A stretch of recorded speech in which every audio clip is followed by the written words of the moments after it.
जिसे जौनिफ्राय बांसिन बर'जों लोगोसे गुबुन गुबुन हारिनि मानसिफ्रा जयनिं जानाय बे हाबाफारियाव फैनानै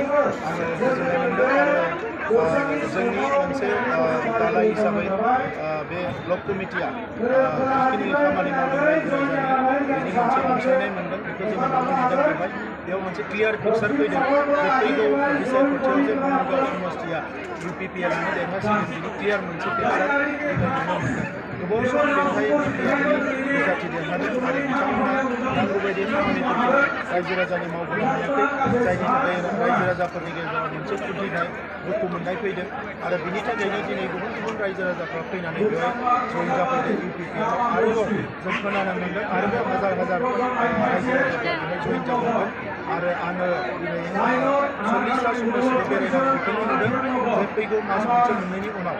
बे 40टा समष्टियावबो UPPLनि जि सापर्टार बेयो 60%निख्रुइ बांसिन जानो थांगासिनो दङ आरो फैबाय थानाय जियानो बिसायख'थि फैया मानो UPPLनि बिजाथिया जोबोद मोजां भट लानानै देरहागोन बेयो रोखा जाबाय आरो बङाइगावआवबो UPPLनि बिजाथि देरहागोना सम्पुर्णभावे जों नायोब्ला रोखा जाबाय। बिथांमोननि खामानिखौ मावबाय थानाय बिजेपिआ जों जोंनि खामानिखौ मावदों दायो जोंनि एलायन्स गभर्नमेन्ट सोलिगासिनो दङ नेक्स्ट बिसायख'थिनि उनाव मा जागोन एबा बिसायख'थिनि समाव मा जागोन बेखौ जों दा बुंथ'नो हाया नाथाय UPPLआ गावनि लाइनजों खामानि मावदों जोंहा गावहा एजेन्डा दङ बिटिआर ओनसोलाव गोजोन गायसननाय बिटिआर ओनसोलनि सोरगिदिं जौगानाय बिटिआर गोरोबथानि गासैबो दफाफोरखौ मावफुंनाय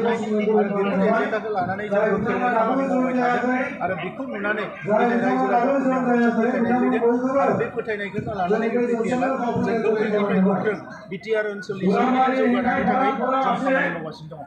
थेंक इउ।